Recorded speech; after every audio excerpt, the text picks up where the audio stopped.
Perkembangan terkini jangkitan COVID-19 di negara ini. Jumlah kes jangkitan COVID-19 di negara ini kekal 141 kes setelah tidak ada kes jangkitan baru dicatatkan hari ini. Perkara tersebut dikongsikan oleh Yang Berhormat Datuk Seri Setia Dr. Awang Haji Muhammad Isham bin Haji Jaafar, Menteri Kesihatan pada sidang media perkembangan terkini situasi jangkitan COVID-19 petang tadi. Kementerian Kesihatan ingin memaklumkan kepada orang ramai bahawa pada hari ini, Jumaat, 13 Syawal 1441 Hijrah, bersamaan dengan 5 Jun 2020 Masihi, Alhamdulillah, dengan izin Allah Subhanahu Wa Taala jua, tidak ada kes baru jangkitan COVID-19 telah disahkan di negara ini. Ini bermakna jumlah keseluruhan kes COVID-19 di negara ini kekal seramai 141 orang, manakala jumlah kes yang telah sembuh ialah seramai 138 orang. Pada masa ini, hanya satu kes aktif yang masih dirawat di Pusat Pengasingan Kebangsaan. Beliau masih dalam keadaan kritikal dan memerlukan bantuan mesin tambahan hadlang mesin ataupun ECMO dan mesin pernafasan. Sama-samalah kita berdoa semoga Allah Subhanahu Wa Taala memberikan kesembuhan sepenuhnya kepada beliau. Amin, amin ya rabbal alamin. Dalam tempoh 24 jam yang lalu, sebanyak 414 sampel telah diuji bagi virus SARS-CoV-2 yang membawa jumlah keseluruhan ujian makmal dijalankan sejak Januari 2020 kepada 20,619 ujian. Berikutan makluman mengenai Bro Health App, Alhamdulillah setakat ini sejumlah 275,743 orang ramai telah mendaftar sebagai pengguna aplikasi tersebut. Manakala sejumlah 5,661 syarikat dan premis telah mendaftar kepada aplikasi tersebut. Berikutan pembukaan sekolah secara berperingkat dan kelas tuition yang mula dibenarkan, Menteri Kesihatan menjelaskan ini termasuk kelas mengaji, memasak dan kelas make-up yang dalam jumlah keramaian yang kecil. Mengikut kepada the basis of tuition class kan tu, sama juga tu, so one to one, so yang mengaji itu dibenarkan juga dan cuma tu je memasak, tapi sama juga prinsipalnya tu masa ni one to one, dan segala keperluan seperti temperature and hand sanitizer. Memasak lebih-lebih lagi tu perlu memerlukan mask dan hairnet seperti orang memasak di restoran-restoran. Persoalan mengenai ujian saringan bagi kaki tangan barisan hadapan di Pusat Penjagaan Kanak-kanak, Prasekolah dan Pusat Penjagaan Warga Emas, Menteri Kesihatan memberikan penjelasan. At the moment, the method that we use is still the gold standard for WHO and internationally. So we'll still be following this lah until we sure other methods are what we call sensitivity dan specificity-nya is as good as what we're doing now, then only then we change. If it's not as good as what we're doing now, then no point changing. Orang ramai perlu menanamkan rasa tanggungjawab, kesedaran dan kemahuan dalam menjaga kebersihan persekitaran. Ikuti berita mengenainya seketika nanti.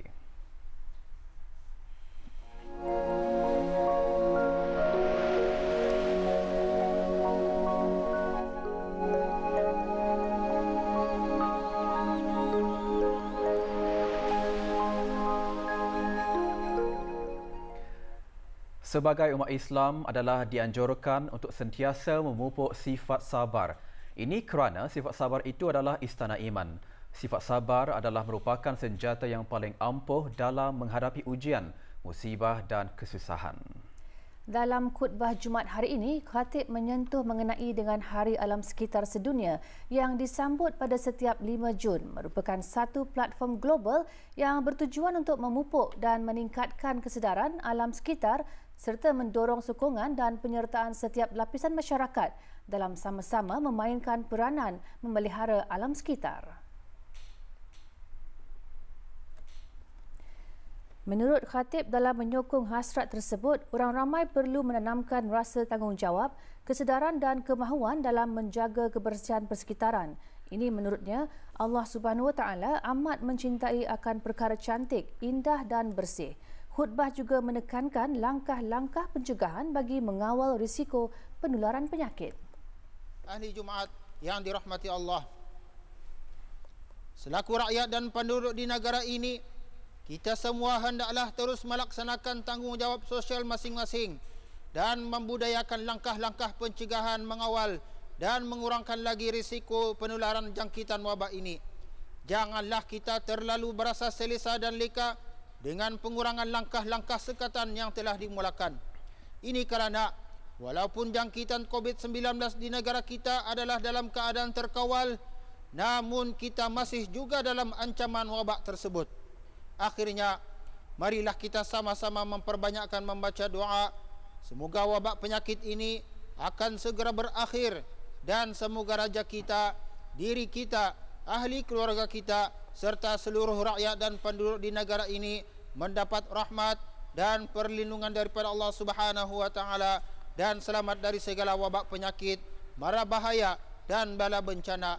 Amin ya rabbal alamin.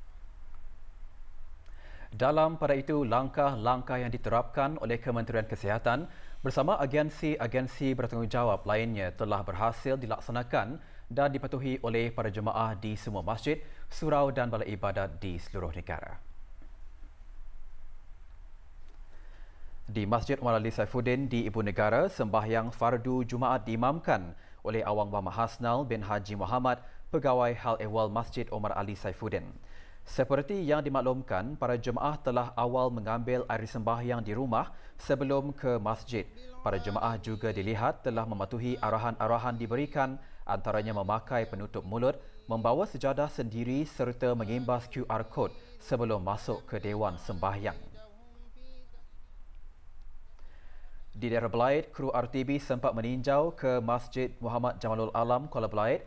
Para jemaah mula memenuhi ruang Dewan Masjid seawal pukul 11.30 pagi setelah pagar masjid dibuka. Peluang untuk mengerjakan solat Jumaat buat minggu kedua ini tidak dilepaskan oleh para jemaah sejak ianya dibuka untuk solat Jumaat pada 29 Mei yang lalu.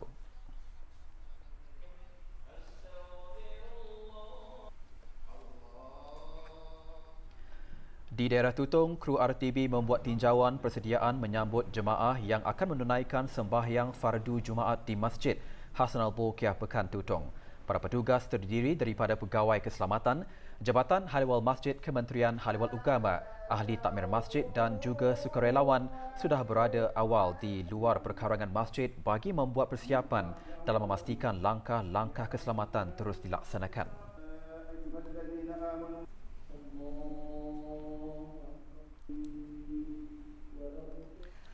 Manakala di daerah Temburong, kru RTB di cawangan berkenaan meninjau suasana pembukaan semula masjid bagi menunaikan sembahyang fardu Jumaat di Masjid Utama Muhammad Saleh Pekan Bangar. Bagi peringkat awal ini, penjarakan sosial termasuk pemeriksaan suhu badan dan penggunaan hand sanitizer juga dibuat secara teliti di pintu utama masjid.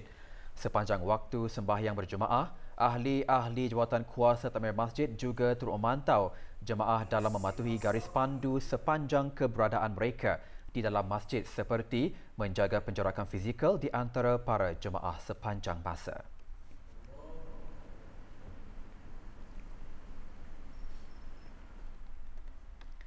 Sementara itu, langkah membuka semula masjid, surau dan balai-balai ibadat seluruh negara pada 29 Mei 2020 Jumaat lalu adalah dalam tahap pertama de-escalation atau pengurangan langkah-langkah pengawalan COVID-19 di negara ini.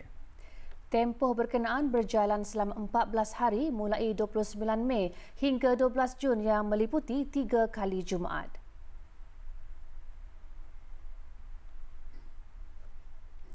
Masjid, surau dan balai-balai ibadat mula dibuka pada pukul 11.30 pagi dan ditutup apabila sahaja selesai khutbah dan sebelum Bilal melaungkan iqamah untuk imam dan jemaah memulakan sembahyang Jumaat. Pembukaan masjid adalah diselenggarakan mengikut tata cara kawalan kesihatan bagi menghindarkan penularan jangkitan COVID-19 secara meluas di kalangan masyarakat atau community spread. Melalui saringan kesihatan dengan menggunakan aplikasi Bru Health akan memudahkan pengesanan kontak jika berlaku kes jangkitan COVID-19 daripada perhimpunan ramai sembahyang fardu Jumaat di masjid, surau dan balai-balai ibadat seluruh negara.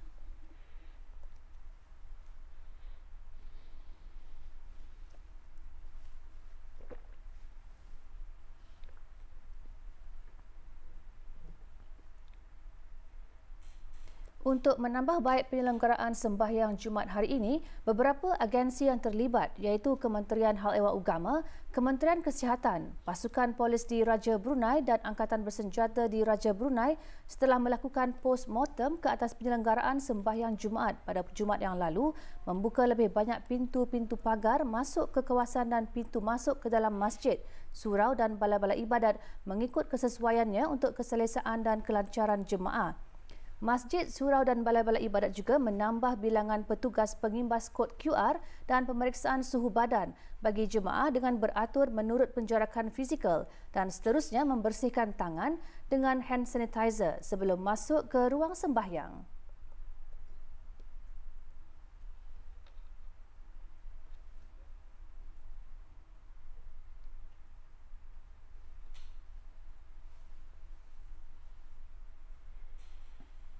Para petugas yang dipertanggungjawabkan untuk memeriksa segala tempahan jemaah dibuat melalui aplikasi BruHealth sebelum masuk ke perkarangan masjid dan berperanan memastikan setiap jemaah membawa bersama penutup mulut serta membawa sejadah berukuran besar sendiri.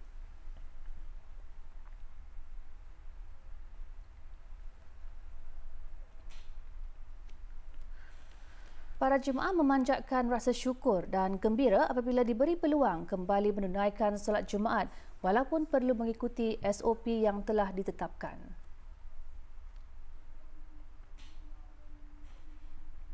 Semogalah penantian yang lama dan kerinduan yang dalam untuk dapat berjemaah di masjid akan segera tertunai. Usaha dan langkah pihak kerajaan dalam menangani ataupun mengawal COVID-19 ini adalah cukup berhati-hati dan teliti. Apatah lagi perkara ini melibatkan masyarakat ramai. Dari segi kerajaan ke bawah duli, usaha-usaha yang telah dilakukan itu amat yang terbaiklah bagi pandangan saya sendiri ya. Kerana satu dari segi transparansi di mana setiap hari ada laporan mengenai penyakit COVID ini dilaporkan, and then efisiensi dari segi efisiensi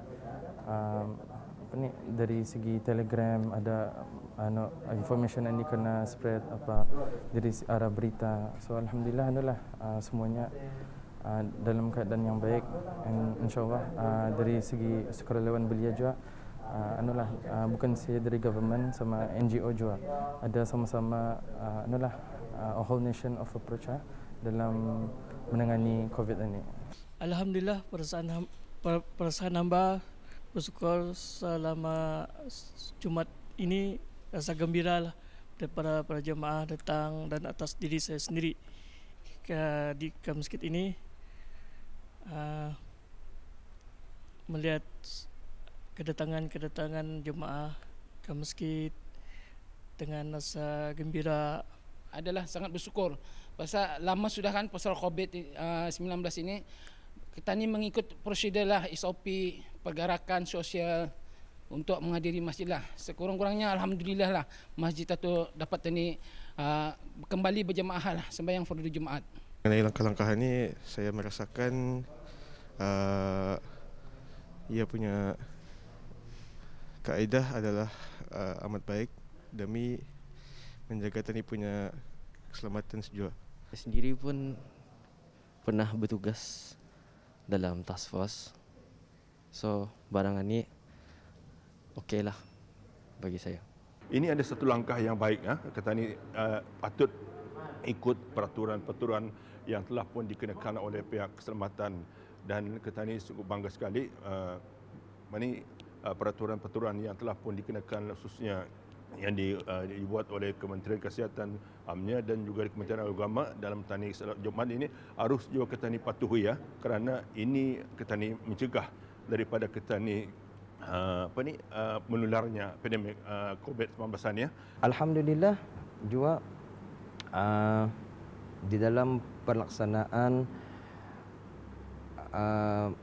mengerjakan salat fardu Jumaat di masjid ini, agensi-agensi daripada yang berwajib seperti Angkatan Bersenjata di Raja Brunei dan pasukan polis dan juga PKBN telah membantu dan memberi kerjasama yang sangat baik, yang mana sebelum masuk ke masjid ini memantau kemasukan jemaah dengan menggunakan QR code, dan sebelum masuk ke dalam masjid memantau dengan mencek suhu badan dan menggunakan dan memberikan kepada para jemaah yang masuk untuk menggunakan hand sanitizer.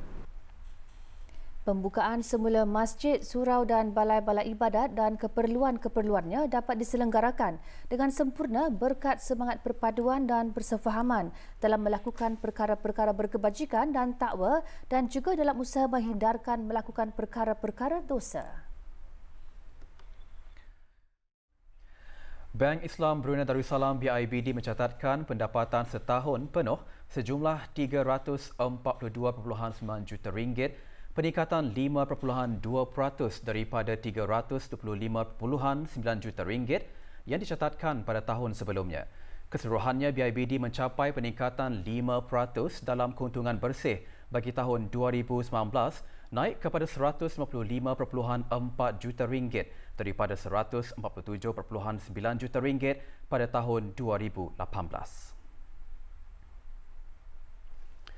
Kejayaan tersebut dikongsikan semasa mesyuarat am tahunan bagi menilai tahun kewangan 2019, di mana kumpulan BIBD mencatatkan keuntungan bersih yang berberangsangkan dan catatan baki yang kukuh. Yang Berhormat Datuk Seri Setia Dr. Awang Haji Muhammad Amin Liu bin Abdullah, Menteri di Jabatan Perdana Menteri dan Menteri Kewangan dan Ekonomi kedua selaku pengerusi kumpulan syarikat-syarikat BIBD, mengongsikan yang kejayaan tersebut hasil daripada sokongan dan kepercayaan para pemegang saham, pelanggan dan pihak-pihak yang berkepentingan lainnya. Aset keseluruhan BIBD diperkukuhkan lagi pada nilai $10.7 bilion pada tahun lalu, kenaikan 6.2% dari $10.1 bilion pada tahun 2018 yang tertinggi setakat ini. BIBD juga mencecah return on equity atau ROE bagi para pemegang sahamnya pada 12.3%, meningkatkan manfaat dan nilai kepada para pemegang saham. Mesyuarat juga meneruskan kenyataan kewangan bagi tahun 2019 dan BIBD meneruskan komitmen kepada para pemegang saham dengan mengisytiharkan dividen sejumlah 18.38 sen setiap saham, peningkatan 51% dari tahun sebelumnya. Negara Brunei Darussalam mencatatkan jumlah perdagangan RM1.4 bilion pada bulan Mac 2020, meningkat 9.8% berbanding tempoh yang sama tahun lalu. Manakala bagi perubahan bulan ke bulan, jumlah perdagangan bagi bulan Mac 2020 menurun sebanyak 6.2% berbanding dengan bulan Februari 2020. Jumlah ekspor meningkat sebanyak 20.8% tahun ke tahun kepada RM1,063.1 juta berbanding RM880.2 juta Mac 2019. Ini adalah disebabkan oleh peningkatan ekspor bahan kimia dan bahan api galian hasil daripada aktiviti hiliran. Peningkatan dalam bahan kimia adalah disumbangkan oleh ekspor bahan P-xylene, manakala peningkatan dalam ekspor bahan api galian adalah terutamanya disumbangkan oleh produk petroleum dan gas, yang mana komoditi terbesar adalah Other Motor Spirit of Other RON Unleaded. Pasaran ekspor terbesar bagi negara Brunei Darussalam pada bulan Mac 2020 adalah ke Jepun sebanyak 25.8%, diikuti oleh Singapura 23.1% dan Republik Rakyat China 14.4%. Dari segi komoditi ekspor, bahan api galian merupakan penyumbang utama sebanyak 85.5%, diikuti dengan kimia 12.9% dan jentera dan kelengkapan pengangkutan 1.1%. Manakala jumlah import menurun sebanyak 13.8% tahun ke tahun kepada RM353.3 juta.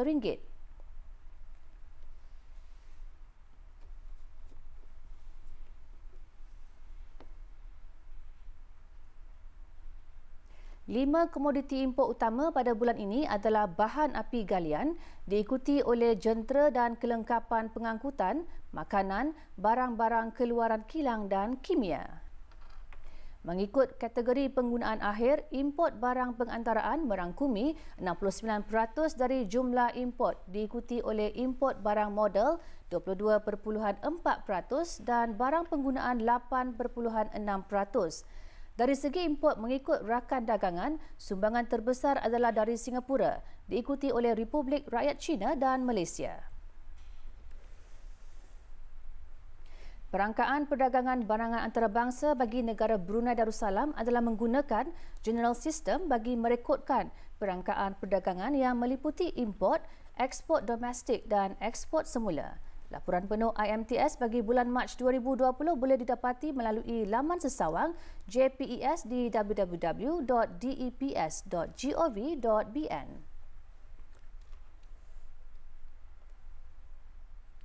Satu kejadian kes curi yang melibatkan kehilangan rem kereta bersama tayar telah berlaku di kawasan Lambak Kanan. Penelitian dan siasatan lanjut terhadap kes tersebut telah berhasil membuat penahanan terhadap seorang individu yang dipercayai terlibat dengan aktiviti jenayah berkenaan. Tempatan tersebut bernama Rushdudin bin Ramli, 30 tahun dan tidak bekerja. Suspek dihadapkan ke Mahkamah Magistrate Bandar Seri Begawan bagi menghadapi satu pertuduhan di bawah Seksyen 379 Kanun Hukuman Jenayah Penggal 22 dan pihak mahkamah telah memutuskan hukuman pemenjaraan selama 8 bulan ke atas tertuduh. Pasukan Polis Diraja Brunei menasihati orang ramai agar sentiasa berwaspada agar jangan meletakkan kereta di kawasan tempat yang gelap, tertutup dari pandangan, menyimpan barang-barang berharga yang boleh sahaja menarik perhatian individu-individu yang tidak bertanggungjawab bagi melakukan kegiatan jenayah. Sementara itu, seorang lelaki warga tempatan dijatuhi hukuman penjara gara-gara mencuri seekor kambing pada 28 Mei lalu. Pemilik kambing tersebut menyedari akan kehilangan kambing kepujaannya apabila dimaklumkan oleh pekerjanya bahawa seekor kambing jantan yang diikat di luar kawasan kandang di Jalan Singa Menteri Kuala Belait telah hilang. Hasil siasatan yang dijalankan keanggotaan Balai Polis Kuala Belait, Pasukan Polis Diraja Brunei berjaya mengesan seorang suspek bernama Hasbullah bin Husaini berumur 39 tahun dan tidak mempunyai pekerjaan. Suspek juga mengakui mencuri seekor kambing menggunakan sebuah kereta Toyota Kijang lalu meninggalkan tempat kejadian dan seterusnya menjual kambing itu dengan harga RM140 di sebuah kedai di kawasan Seria. Suspek dihadapkan ke Mahkamah Magistrate Bandar Seri Begawan dan kes disiasat mengikut Seksyen 379 Kanun Hukuman Jenayah Penggal 22. Pihak mahkamah telah menjatuhkan hukuman pemenjaraan ke atas tertuduh selama 4 bulan di penjara Mara Burong bermula 4 Jun 2020. Demi keselamatan makanan, salah sebuah syarikat tempatan mengusahakan buah-buahan dan sayur-sayuran tanpa menggunakan racun kimia. Syarikat Oregano Enterprise menggunakan kaedah pembajaan bokashi dan sistem greenhouse atau rumah terlindung bagi penanaman labu, tomato, cili dan markisa. Perusahaan tanaman tersebut antara yang dimuatkan dalam berita ekonomi Ahad ini. Menjelang tahun 2023, Ambrose Shim, pemilik syarikat Oregano Enterprise, berharap syarikatnya akan dapat mengembangkan lagi keluasan ladang dan meningkatkan jumlah penghasilan melalui peningkatan dan pembaikan kaedah pertanian. Juga dimuatkan dalam berita ekonomi minggu ini, nasi biryani dalam buluh yang diusahakan oleh bluekayak.bn. Menurut Pengiran Abdul Ghani bin Pengiran Sulaiman, pemilik bluekayak.bn, cara pembuatan nasi biryani buluh berbeza dari masakan biryani biasa kerana ia perlu dikukus lama untuk mendapatkan aromanya. Ikuti paparannya dalam berita ekonomi Ahad ini 7 Jun melalui saluran RTB Perdana. Pasukan Polis Diraja Brunei meminta bantuan orang ramai bagi mengesan seorang perempuan yang keluar dari rumah dan dipercayai melarikan diri. Rosyanti binti Bayan, pemegang kad pengenalan bilangan 00281479. Sebarang maklumat mengenainya diminta menghubungi Balai Polis Penaga melalui talian telefon 322-7984 dan talian kecemasan 993 atau mana-mana balai polis yang berdekatan.